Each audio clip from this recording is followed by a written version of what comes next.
అందరికీ నమస్కారం. చాలా మంది పూజలు చేస్తున్నారు కదా. అయితే ఇది కలియుగం. ఎవరైనా పూజలు ఎలా చేస్తున్నారంటే ఏదో సొంత లాభాల కోసం, మనం బాగుండాలనే దానికోసమే పూజలు చేస్తున్నారు. అసలు ఈ కలియుగంలో పూజలే చక్కగా చేస్తలేరు ఎవ్వరు. అందుకనే ఇది కలియుగం. ఎవరికి చేయనీకి కూడా రాదు. ఎందుకు అంటే ఏదో భయానికి చేస్తున్నారు అంతే.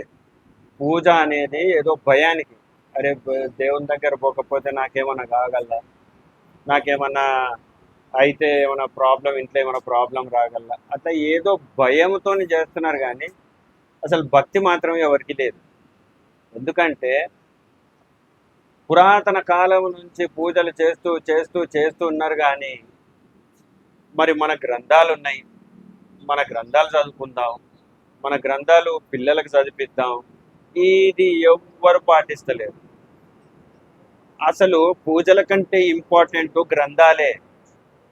ఋషులు గ్రంథాలు ఎందుకు రాసిచ్చారు? ఒట్టిగా ఇంట్లో పెట్టుకోవడానిక? అసలు నువ్వు పూజ చేస్తే ఏమి లాభం? పూజ అనేది ఎవరికి చెందుతుంది?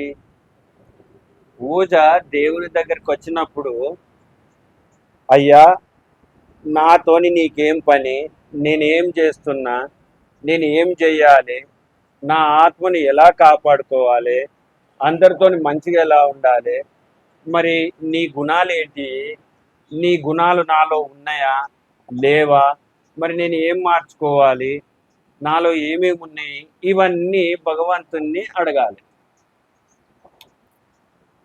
పూజ పూజ చేస్తే భక్తి ఉండాలి. అన్ని దేవునికి ఆర్డర్లు వేయకూడదు. నా కొడుకు పెళ్లి కావాలి, మాకు డబ్బులు కావాలి, మాకు బంగ్లా కావాలి, మాకు ఆరోగ్యాలు బాగుండాలని దేవునికి ఆర్డర్స్, దాన్ని పూజ అనరు. ఈ కలియుగంలో ఎంత స్వచ్ఛమైన పూజ చేసినా అది పూజ కానే కాదు. ఎందుకు అంటే నీ మనస్సుతోని, నీ హృదయముతోని పూజ చేస్తలేవు. గుడికి పోతున్నాము, పూజ చేస్తున్నాము, కానీ అది పూజ కాదు. కేవలం ఏదో భయానికి, నాకేమైనా జరగగల, దేవుని భయం ఉంటే చాలు అబ్బో అనుకొని నలుగురు చూసేటట్టు గుడికి పోవడం, నలుగురు చూసేటప్పుడు భక్తి చూపించడం, ఇదే తప్పించి అసలు నిజంగా దేవుని మీద భక్తి ఎవరికి లేదు. నిజంగా దేవుని మీద భక్తి ఉంటే మాత్రం అసలు దేవుడు ఏం చెప్పిండు, మన గ్రంథాలు ఏంటి, ఆ మహామహా ఋషులు ఏం చెప్పారు, ఇగో ఇదంతా మన గ్రంథాలల్లా రాయబడి ఉన్నది.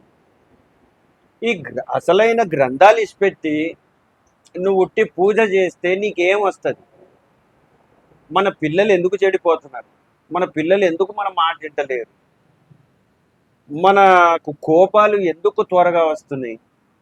ద్వేషాలు, కొట్లాటలు, రోగాలు, ఇవన్నీ ఎందుకు వస్తున్నాయి? మరి పూర్వకాలంలో వాళ్ళు ఎవరికి ఏమి రాలేదు, వాళ్ళు చక్కగా బ్రతికినరు, 100 సంవత్సరాలు పని చేసుకున్నారు, వాళ్ళ పిల్లలు మాటిన్నారు, ఒక్క అతని మాట ఇంటిల్లి పాది వినేటోళ్ళు.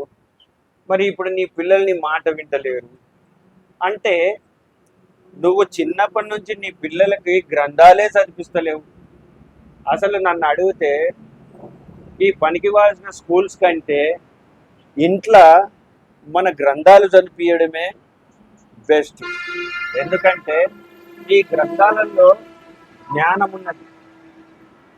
మహాభారత్లో కానీ, వేదాలలో కానీ, ఉపనిషత్తులలో కానీ ఇప్పుడు భగవంతుడు ఏం చెప్పిండు అనేది అందులో రాసున్నది. వాళ్ళంతా రాసిన వాళ్ళు పిచ్చోళ్ళు కాదు. వాళ్ళు దేవుని ఆత్మశక్తితో రాసినారు. వాళ్ళు దేవుడు చెప్తే రాసినారు. వాళ్ళు ఎంతో తపస్సు చేసి, యోగా చేసి, ఎంతో దేవుని మీద చాలా భయము భక్తితో ఉంటే వాళ్ళకు దేవుడు కనిపించి చెప్తే రాసిన గ్రంథాలు అవి. మరి సనాతన ధర్మం కాపాడాలి, సనాతన ధర్మం కాపాడాలంటే అసలు ఫస్ట్ సనాతన ధర్మం గురించి మీకు తెలవాలి కదా. మరి సనాతన ధర్మము గ్రంథాలు చదివితే దాన్ని బ్రతికించుకోగలుగుతామా? నువ్వు ఉట్టి పూజలు చేసి వెళ్ళిపోతే బ్రతికించుకోగలుగుతామా? మరి గ్రంథాలు ఎందుకున్నట్టు? మన పిల్లలు, పెద్దలు, ముసలోళ్ళు ప్రతి ఒక్కరు గ్రంథం చదవాలి, ఈ సనాతన ధర్మంని కాపాడాలి. ఇప్పుడు అసలు మనం భూమి మీదకి ఎందుకు వచ్చినాము? నీతోని భగవంతునికి ఏం పని ఉన్నది? మరి గ్రంథాలు నేను చదివితే ఏం చేయాలి? అసలు నేను భూమి మీద ఏం మంచి పని చేయడానికి వచ్చినా? అసలు భూమి మీద దేవుడు నన్ను ఎందుకు పంపించిండు? నేను ఏం చేయాలి? ఇవన్నీ వద్దా? అంటే భూమి మీదకి నువ్వు వట్టి నీకు నువ్వు సంపాదించుకొని బ్రతకడానికి, నీ కుటుంబంకి సంపాదించడానికి, పెట్టడానికేనా? అసలు ఈ డబ్బులు సంపాదించడానికే భూమి మీదకి వచ్చినావా? నీలో ఉన్న మంచి గుణాలు, దేవునిలో ఉన్న మంచి గుణాలు ఇతరులకు చూపించడానికి నువ్వు ఈ భూమి మీదకి రాలేదా? ఆ ఎంతవరకు నువ్వు శరీరం గురించి ఆలోచిస్తుంటావో అంతవరకు వ్యర్థమైన ఈ అనారోగ్యం, రోగాలు, కొట్లాటలు, నెమ్మది లేనితనం, శాంతి లేదు, సుఖం ఉండదు, నిద్ర ఉండదు, ఎప్పుడు చూడు పైసలు సంపాదించుడే. అరే నువ్వు భూమి మీదకి వచ్చి ఎంతకాలం అవుతుంది? నువ్వు దేవుని కోసం ఏం చేసినావు? మన భూమి కోసం ఏం చేసినావు? ఇవన్నీ ఎవరు ఆలోచిస్తలేరు కాబట్టి దీన్ని కలియుగం అంటారు. ఎందుకంటే కలిరాక్షసుడు నిన్ను ఈ భూమి మీద ఉన్న మాయలో పడేసిండు. ఈ భూమి మీద ఉన్న మాయలో నువ్వు పడి అదే కరెక్ట్ అనుకొని అందులోనే నడుస్తున్నావు తప్ప మన సనాతన ధర్మంలో ఉన్న గ్రంథాలు చదువుదాము, మన పిల్లలకు చదివిస్తాము అని ఎవ్వరు ఆలోచిస్తలేరు. అందుకనే కలికి భగవానుడు ఏం చెప్తున్నాడంటే, మీరు ఎంతవరకు దైవంని వెతకరో, ఎంతవరకు మీరు దైవంకు కావాల్సిన పనులు చేయరో అన్ని రోజులు మీరు రోగాల బారిన పడి మృత్యువాచపడతారు. ప్రళయాలు వస్తాయి, భూకంపాలు వస్తాయి, రోగాలు వస్తాయి, ఇంకా అతి భయంకరమైన యుద్ధాలు వస్తాయి, వేడి పెరుగుతుంది భూమి మీద. ఎప్పుడు దాకా మనిషి దేవుని మాట వినడో అప్పటి వరకు కలికి భగవానుడు ఎవరిని వదిలిపెట్టాడు. ఎందుకు అంటే ఇప్పటి వరకు ఒక లెక్క, ఇప్పుడు కలికి భగవానుడు వచ్చిండు. కలికి భగవానుడి లెక్క వేరే ఉంటుంది. ఎంతసేపు పూజలు చేద్దామనే చెప్తారు కానీ మరి మనకు దేవుడు ఇచ్చిన గ్రంథాలు ఉన్నాయి, మరి అది మనం చదువుదాము. కాలనీలో కూర్చోబెట్టి పిల్లలకి పెద్దలకి ఒక 10 నిమిషాలు కూర్చోబెట్టి గ్రంథాలు చదివితే ఎంత జ్ఞానం వస్తుంది? పనికి వాసిన స్కూళ్ళకు పంపించి అందులో వాని పొరగాని మెదడు పాడు చేసి వానికి ఏదో పోటీ పెట్టి ఎగ్జామ్స్ పెట్టి నానా రకాల టెన్షన్స్ పొరగానికి పెట్టి వాడు 20-30 ఏళ్ళకే బట్టతల వానికి వచ్చి వానికి టెన్షన్స్ పెరిగి పిల్లలు సరిగా పుట్టకపోవడము, ఒంట్లో వేడి పెరగడము, ఇవన్నీ వ్యర్థమైన పనులు చేసుకుంటే ఇంకా ఎంతకాలం బతుకుతారు?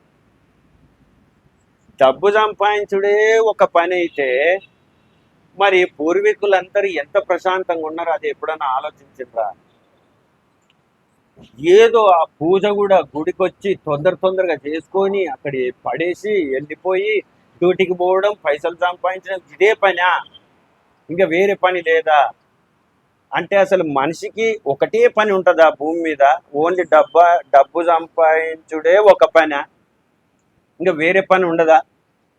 అసలు డబ్బు సంపాదించేది అనేది ఎవరు నేర్పించరు? ఇంత బువ్వ ఉంటే బతుకుతాం మనం.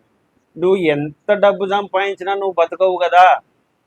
మరి అట్లా బతకనందుకు దానికి ఒక లిమిటేషన్ ఉంది. ఇవాళ ఇంట్లోకెళ్ళి బయటికి పోతే మళ్ళీ ఎప్పుడు వస్తామో తెలియదు, బయట ఏం జరుగుతుందో తెలియదు. తుఫానే రావచ్చు, యాక్సిడెంటే కావచ్చు, ఇంకేమైనా కావచ్చు, ఇంకేమైనా రోగం రావచ్చు. అరే దేవుడు అసలు భూమి మీదకి మనల్ని ఎందుకు పంపించాడు అనేది ఒకసారి ఆలోచించాలి. ఇవన్నీ మన సనాతన గ్రంథంలో ఉన్న గ్రంథాలు చదివితే అసలైన జ్ఞానం వచ్చి నెమ్మదిగా బ్రతకడం నేర్చుకుంటారు ప్రతి ఒక్కరు. లేకపోతే నువ్వు అదే హడావుడి, అదే ఉరుకుడు, అదే రోగాలు తెచ్చుకున్నాడు, ఈ ఇంకోని తిట్టేసుడు, కోపగించుడు, కక్షలు, పగలు పెరిగిపోయి వీడెంత అంటే వాడెంత అని. ఇప్పుడు కాలం ఇది కలియుగం ఎందుకయిందంటే ఎవనికి వాడు రాజు అయిపోయాడు. ఎవనికి వాడు రాజు, భటులే లేరు అసలు. ఎవడు చూడు నేను తెలివిగల్లోడే అనుకుంటా, ఎవడు చూడు నేను తెలివిగల్లోని, నాకంతా తెలుసు. అసలు ఎవరికి ఏమి తెలియదు, అసలు ఏమీ తెలియదు.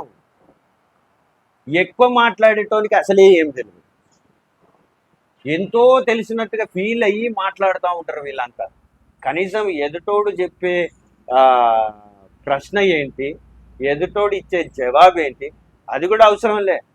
కావాలంటే మంత్రాలు, శ్లోకాలు, పూజలు, పునస్కారాలు, స్నానాలు, బోనాలు ఇవే చేస్తుంటారు. కానీ మరి ఏనాడైనా మన కాలనీలో కూర్చోబెట్టి పిల్లలందరికీ మనం భగవద్గీత చదివిద్దాం, రామాయణం చదివిద్దాం, మన దేవుడిచ్చిన గ్రంథాలు ఉన్నాయి, వేదాలు ఉన్నాయి, ఉపనిషత్తులు ఉన్నాయి, పురాణాలు ఉన్నాయి, ఇవి నేర్పిద్దామని ఏ ఒక్కరన్నా ఆలోచిస్తుర్రా? అసలైంది పక్కకు పెట్టేసి బేకార్ పనులన్నీ చేసుకుంటా, డబ్బు సంపాదించుకుంటా, ఈ డబ్బే మాకు దైవం అన్నట్టుగా, ఈ డబ్బు లేకపోతే అసలు ఏమి లేదన్నట్టుగా. డబ్బు లేకపోతే బతకలేమా? డబ్బు ఎంత కావాలి? ప్రతి ఒక్కరు వ్యవసాయము భూమి మీద చేస్తే అసలు డబ్బుతోని పనేమి? అసలు ఈ కరెంట్ ఎందుకు, ఈ కరెంటుతోని రోగాలు వచ్చుడు ఎందుకు, ఈ టెక్నాలజీ ఎందుకు, ఈ లారీలు, బస్సులు, ఇవన్నీ వాహనాలు ఎందుకు, ఫ్యాక్టరీలు ఎందుకు, మనకు గోళీలు ఎందుకు, దవాఖానాలు ఎందుకు? ఎంత గలీజు బతుకుతున్నామంటే 100 సంవత్సరాల నుంచి 20 సంవత్సరాలకు పడిపోయినాయి.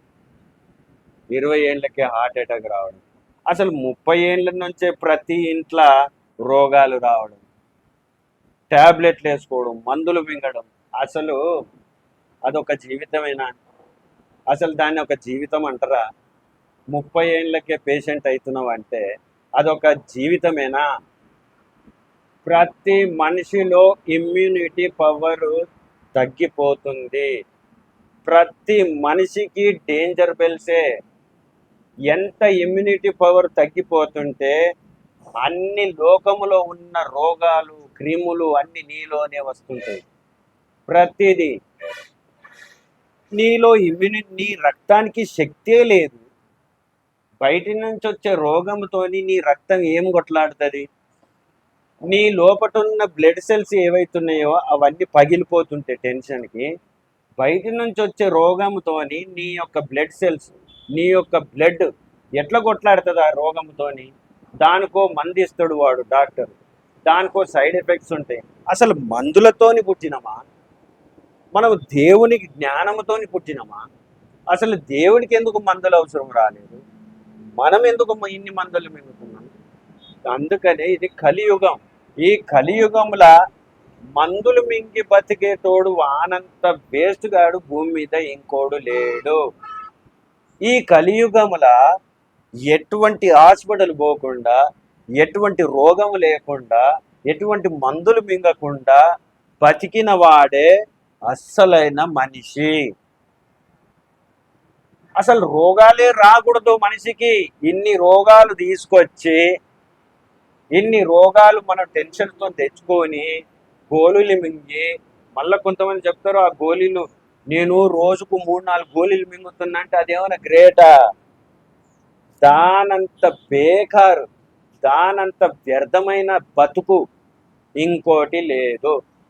నువ్వు గ్రంథాలు చదువు, నువ్వు కృష్ణుడు కానీ, రాముడు కానీ, ఆ కాలంలో త్రేతాయుగంలో, ద్రౌపది యుగంలో గోళీలు లేవు, మందులు లేవు. అంతెందుకు ఈ కలియుగంలో కూడా 100 సంవత్సరాలకు ముందు ఏ మందు లేదయ్యా. ఈ మందులకు అలవాటు పడి మేమే గ్రేట్ అనుకొని మాట్లాడుకొని చెప్పుకునేట వాళ్ళు ఉన్నారు చూసినావా? వాళ్ళంత బ్రతుకు ఎంత వేస్ట్ అంటే భూమి మీద అసలు వాళ్ళు బతుకుడే వేస్ట్. నన్ను అడిగితే రోగాలు ఎందుకు వస్తాయి? ఎట్లా వస్తాయి? నువ్వు మనిషివి కాదా? నీకు దేవుడు లేడా? నీకు గ్రంథాలు లేవా? నీ గ్రంథాలు ఏం చెప్తలేవా? మన ఋషులు ఇచ్చిన గ్రంథాలు కరెక్ట్గా చదివితే మనకు అసలు ఏ రోగం ఉండదు. ఎంతసేపు నువ్వు డబ్బు వెనుక ఉరికినావు అనుకో, నీకు అన్ని రోగాలు తెచ్చుకొని భూమి మీద బతికి మందులు మింగుకుంటా మాకులు మింగుకుంటా ఎంతకాలం బతుకుతారు ఇట్లా?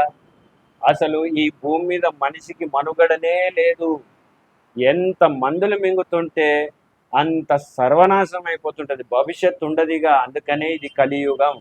కలికి భగవానుని మాట విని అన్ని వదిలేస్తారా మంచిది, లేదా కలికి భగవానుని మాట వినకుండా మాకు ఇవే కావాలనుకుంటారా అది మీ ఇష్టం.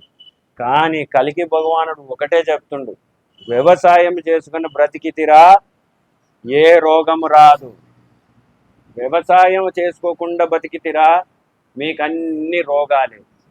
భూమి మీద నువ్వేమన్నా చేసుకో, భగవంతుడు ఏమన్నాడు, భూమి లోపటి అన్ని తీసి మేము వాడుకుంటాం అంటేనే ఇగో ఈ రోగాలు వచ్చేది. భూమి మీద వ్యవసాయం చేసుకో, నీకేం కాదు. భూమి లోపల నుంచి అన్ని తవ్వి తీసేసి వనరులన్నీ పాడు చేస్తేనే మనుషుల మనుగడ చాలా దెబ్బతింటుంది. మనిషి ఇంకా రాను రాను ఈ మనీ అంటే పైసలు, షీ అంటే ఇక అది వ్యర్థం. ఈ మనీ వెనకాల షీ వెనకాలనే ఉరుకుతాడు. కానీ అసలు గ్రంథాలు ఏం చెప్తున్నాయి, భగవంతుడు ఏం చెప్తుండు, ఇది ఎవరికి అవసరం లేదు. సరే ఎంత ఉరుకుతారో ఉరకండి, రోగాలు తెచ్చుకోండి, గోళీలు మింగండి, ఆ మందుల బతుకులే మీకు కరెక్ట్ అనుకుంటే ఆ మందుల బతుకులతోనే బ్రతకండి.